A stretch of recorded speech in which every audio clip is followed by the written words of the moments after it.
What's the tea, everybody? Mistress here, and listen, before y'all start leaving y'all's comments, I'm already gonna get it out the way. I told y'all when New Year's came around the corner, I was going to try to upload weekly. Now, I had to take a little break. I had to get my mental health in check, and as a few days, a week or so went by of trying to build up my mental state, I thought to myself, I was like, girl, you never had any mental health to begin with. So then I thought, let me go back and dig into the archives and see where things went wrong. And then it clicked.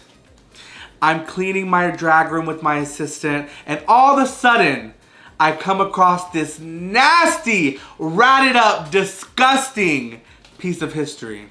Now, I'm going to warn y'all, this piece was only worn one time for one disastrous event. And if I had to describe what happened to her, she may or may not have been in a disgusting, ratted up fight. The girl who wore her might have thrown a tantrum. I'm not sure where she went wrong, what happened to her, or if we're even going to be able to fix her. But I'm going to nurse her back to health to the best of my abilities. With that being said, people always gag when I tell them I have never seen my season of RuPaul's Drag Race. Now, I know a lot of y'all out there are probably like, girl, BS. But I'm telling the truth. I have never seen my season of Drag Race in full. Majority of the episodes I have not seen. I, of course, will see the clips y'all would tag me in. I've seen the bits and pieces that went viral, or when I was at viewing parties, I would see a little clip here and there. I just want to remember things as they were, and some things I don't want to remember, just for the sake of being a little bit sane. But I decided, y'all asked for it, I'm gonna mentally unwind myself. I'm gonna force myself to watch the finale, to watch my performance, and I'm going to, dig into some backstage tea, and, I'm gonna answer all y'all's questions because I've seen a lot of questions and a lot of misconceptions floating around the internet about the Drag Race finale. So, let's get into it. Let's clock that tea. But before we get started, don't forget to like, comment, and subscribe. As y'all know, I just started my YouTube channel, and I promise y'all I'm going to get to a weekly schedule. I'm going to be on my P's and Q's. I just need y'all's support. I need y'all's cooperation. So like, share, comment, subscribe, do all that stuff. It's free. Share it with the girl likes me, a girl hates me, a girl loves Drag Race, who loves wigs. Baby, share it with all the girls because we're going to entertain always. So let's jump right into it. I'm gonna pull up my performance of Delusion, World of Wonder, RuPaul's Drag Race, Viacom, MTV, all the girls out there. I know y'all are watching this video. Do not try to get me together. Do not try to get this video taken down. If you are an employee of World of Wonder, RuPaul's Drag Race, MTV, Viacom, any other subsidiaries, baby, click off this video. This content's not for you. This is a legally binding contract, verbal agreement. Leave! Let's jump right into it. Oh, I'm a little nervous. The video was literally called Mistress Isabelle Brooks Performs Delusion with a laughing emoji, which I think pretty appropriate, of course. Just to give a little bit of insight, when we do our songs for the finale, we don't write them, we don't record them, it's not our voice, and we just give insight on what we want it to sound like, and it's kind of all up to the creators and the powers that be to give us whatever kind of song they want. And to be honest, I was pleased with my song.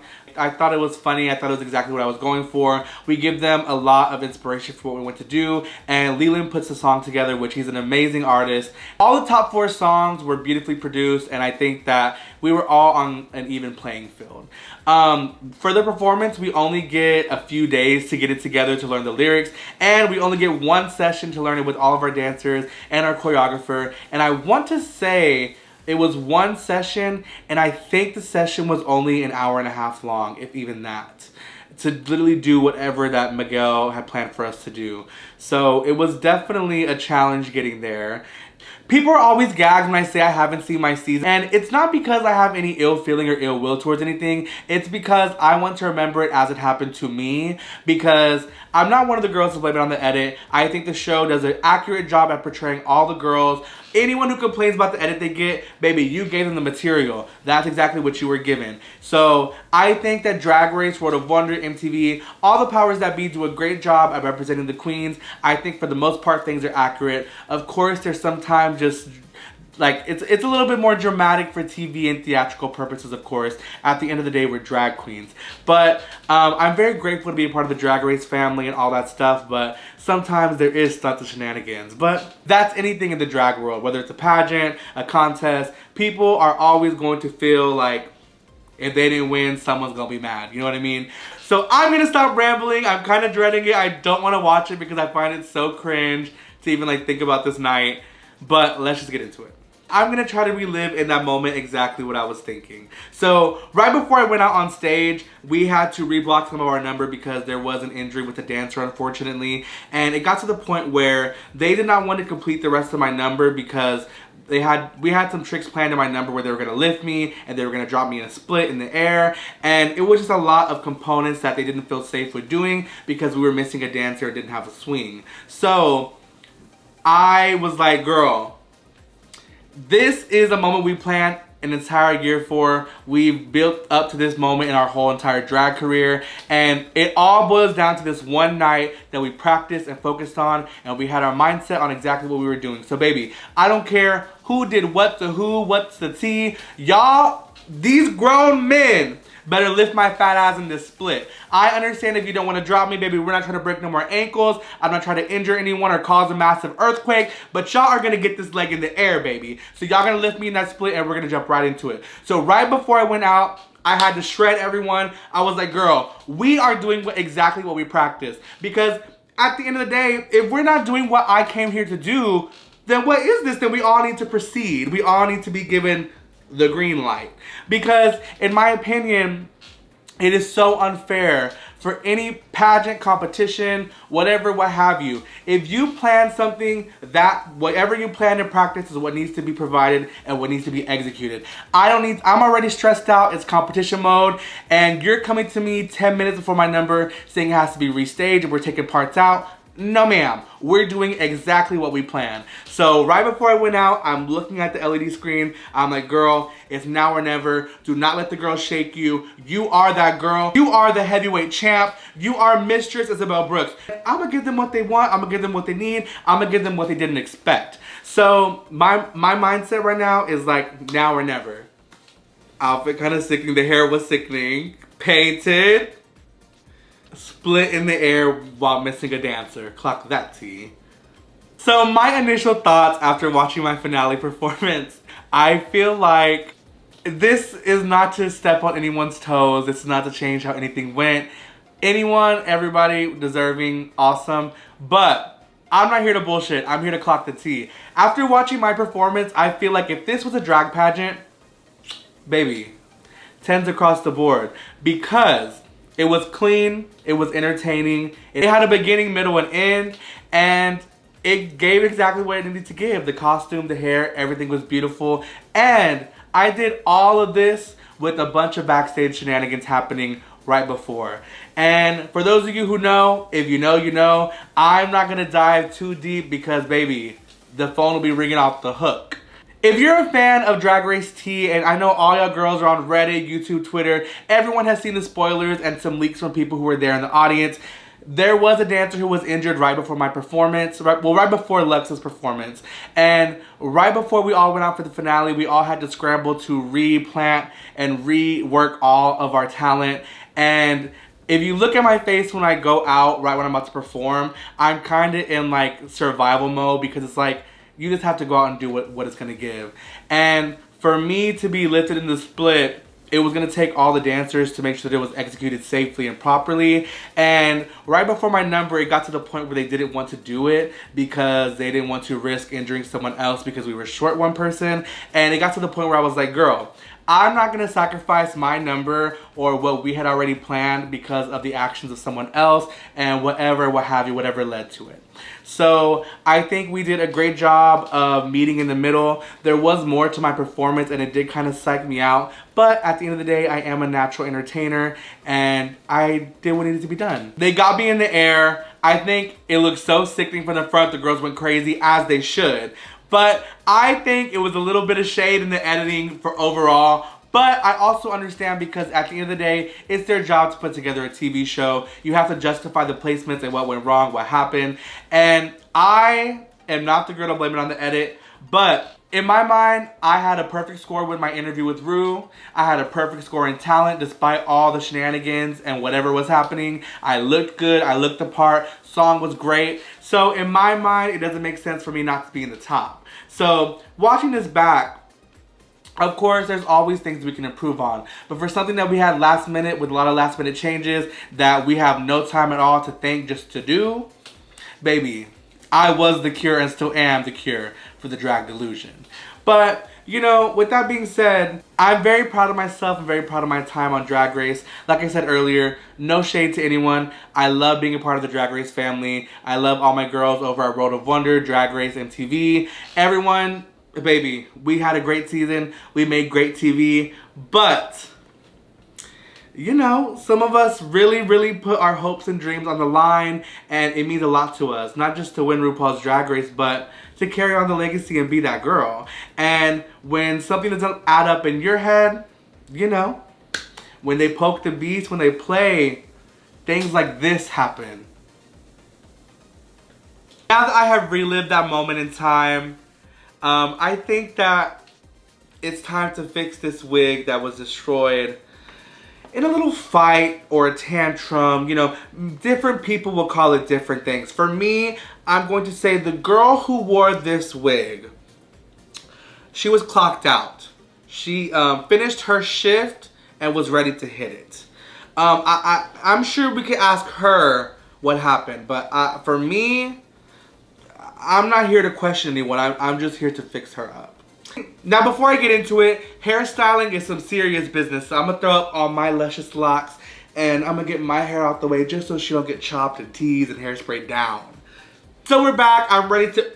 Girl, not confetti and dust shedding from her. Listen, if you see some white flakes and white particles in the air, that's just the old hairspray part of her. With an updo like this, with a really sculptural style and something that I only wore once, I don't want to completely brush her out and wash her because I know the magic I'm about to work. I'm going to save her. I'm going to whisper to her, baby, please behave. You don't have delusion. You're the cure. We can fix her, I promise. Look, I promise we're going to pray to the drag gods. We're going to get her together. Normally, when I wear wigs, I usually have to get a custom hairline like in this one. This is not a great example because, baby, she has hairspray and she is done.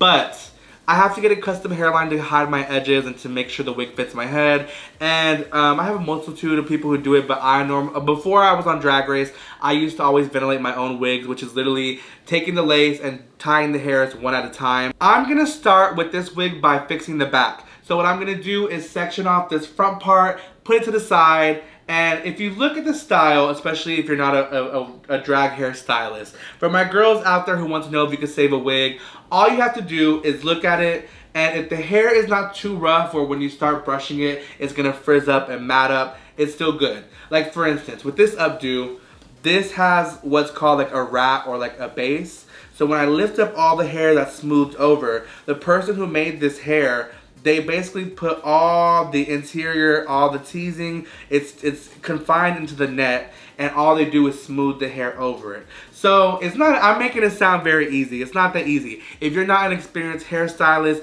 if you're not the type of person who could look at something and wonder or know how it's made, this is probably not for you. But for my girls out there who want to save some money, who like to learn and want to learn like the artistry of wig making and wig design and drag, this is what you gotta do. When I first started learning how to do wigs and drag, whether it was costume, hair, anything, I would buy something and take it apart, which sounds crazy, because I would ruin a bunch of stuff. But that's the best way to learn, in my opinion. I'm a hands-on kind of girl. But I'm gonna stop rambling, we're gonna jump right into it. I'm gonna section off the hair, and I'll be right back when I'm ready to start on the back of the wig. Okay, so for my utensils, for my tools, I'm going to be using a smoothing brush. And if you see hairs, if you see other shit in it, baby, these tools are not clean, they're used. So I'm using my smoothing teasing brush. I'm using a regular comb. I like the thing with a thick little like pick at the end. A regular brush. And I'm going to be using a pick as well. For my sprays, this is not how it normally comes. Girl, now she's leaking all over me. This is not how she normally comes. This is Pump It Up Gold. It is hairspray on crack. But I put it in a spray bottle. Look, I'm giving y'all all my tips. I put it in the spray bottle because it's going to be easier to cover a whole bunch of surface area. If you have carpet in your house, if you don't want to mess up your stuff, do not use the spray bottle because, baby, she's going to drench.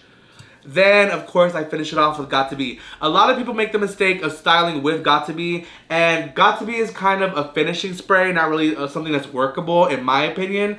And I feel like that's what can make it have like a lot of white dandruff, or it's going to be hard to restyle if you really set it in place. So, we're going to start off by, it's kind of already still smooth. You have to envision the end goal. So, this wig has a lot of bobby pins in it still, so I'm going to start off by going in and removing all the bobby pins, and I'm going to beg her to please behave.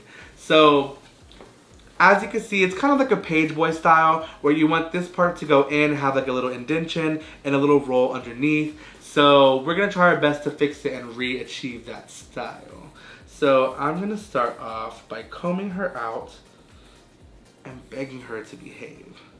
So now that I have the back kind of smoothed out and I got the ends together, what I'm going to do is I'm going to lightly spritz and pump it up just to get those flyaways and start shaping the hair back to how I want it to be. And then I'm going to take a little piece. So this is, oh my god, I'm not here to do anything fancy. Girl, I'm literally ripping this wig cap apart.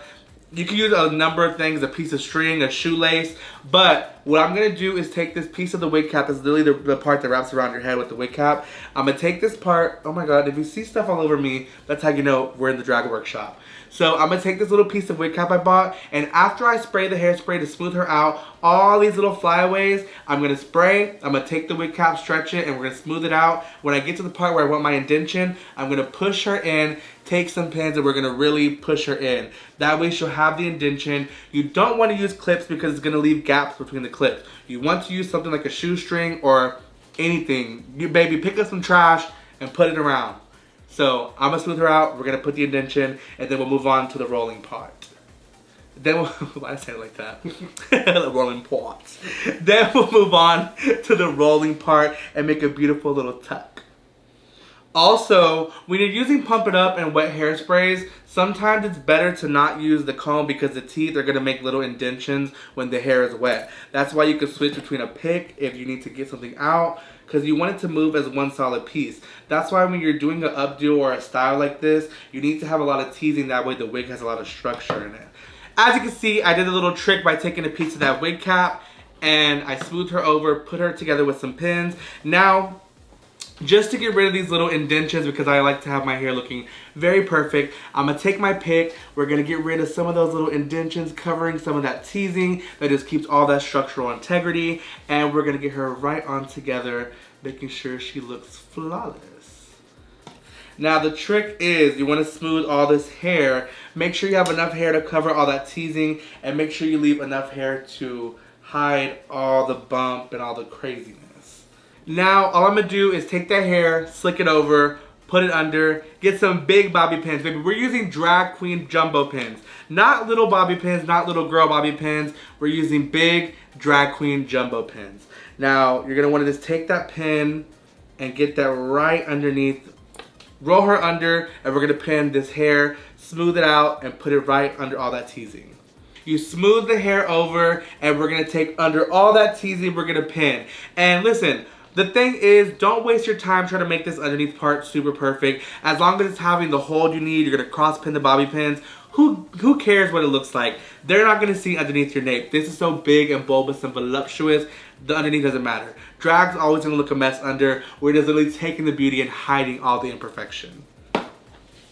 Now, the part that's actually very hard, and you want to visualize how the end's going to be, I left a lot of the bang part and the front out because that's what we're going to use to cover the rest of this part. So don't focus too much on this, but we're going to try to swirl this in. That way when we do finish it, it's going to be nice and beautiful and have a beautiful circle at the very end. As you can see, we're almost done smoothing the very back of her. We're going to spray her yet again, and this time we're going to just take our hands and really smooth her over. And baby, look at how beautiful she's starting to look. I'm going to go back and respray right under where we did the indentation. And that's going to help to solidify everything. And as I'm working the sides that I just finished, I'm going to start re-solidifying that to let that air dry. I personally don't like to use a blow dryer when I'm doing styles. I like to let things air dry because I feel like it makes it harden more, it lasts longer, and it's gonna keep it from looking like I said, white and dusty. Now I'm going to take the front part that I left out and use it to mask all this nasty teasing and make it very beautiful in the front. This is where you have to take your time because all the details matter in the front. Obviously, you're going to see yourself from the front. The audience will see you from the front. And I feel like the front of the hair is what frames the face and makes it look perfect. So now that I'm starting to work on the front, I'm going to go and that band that I put, I'm going to have to bring that bang into it because that needs to also have the indentation. So I smoothed out the front a little bit and I'm hiding all that teasing as much as possible. And it's kind of the same tactic. You want to take the front and smooth it out as much as possible. Now that I finished smoothing that side, I have all the detailing done in the front. I'm going to spray her down, let her harden and dry, and I'm going to start working on fixing the bang part. And then we'll be done smoothing her out and she'll be restored to her full beauty.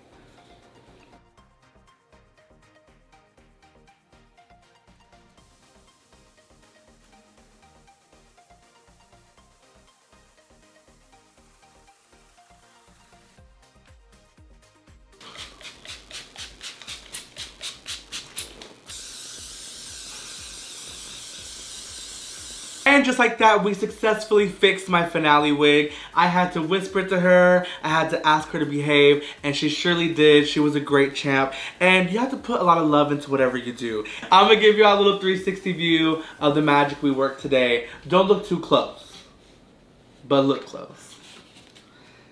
Thank you for behaving, baby. And also, I hope... Ooh. And I want to say thank you to each and every one of you who made it this far in the video. Listen, I have had such an amazing year. It's been an amazing adventure being on RuPaul's Drag Race. And I cannot wait to see what the future holds. I'm so excited for all my new endeavors. And listen, all of you out there, y'all have gotten this far. Make sure you leave a like, comment, subscribe, share it with your friends. Support the girl because listen, when y'all interact, it makes me want to do more. It makes me want to give y'all more. And it makes me want to just produce more content. So I know I said it before and I'll say it again. I'm going to be so honest with y'all. Being a Drag Race girl has been such an amazing achievement for me. I love being a part of the RuPaul's Drag Race family. I love all my family over at World of Wonder, MTV, Drag Race, everybody. Even the ones that we get into fights with, the ones that we act a fool, my sisters, my cast members, all the alumni. We're all a big family. We all are so lucky, so blessed to be able to do what we love. And I want to thank y'all so much for always pouring in so much love. I want to say thank you for always pouring so much love into me, so much support, and it means the world to know that y'all even care to sit here and watch me style this wig. And I can't wait for what the future holds. I can't wait to see I can't wait to share my next content with you, my next video. Podcast coming very soon. I know I keep saying it, but listen, I promise y'all in the next month or so, I have so many amazing things coming. I cannot wait to share with y'all. Make sure you subscribe, make sure you like, support the girl, and you know, I always give it to you. You know you were entertained. Who else can entertain y'all while brushing through an old ratty wig? I mean, clock that tea. So with that being said, I'll see you on the next one. It's coming very, very soon, I promise. I'm gonna get back on that weekly upload schedule, but until then, make sure you like, comment, subscribe, hit the notification bell so you can get notified when I post my next video, and I will see y'all very soon. Bye!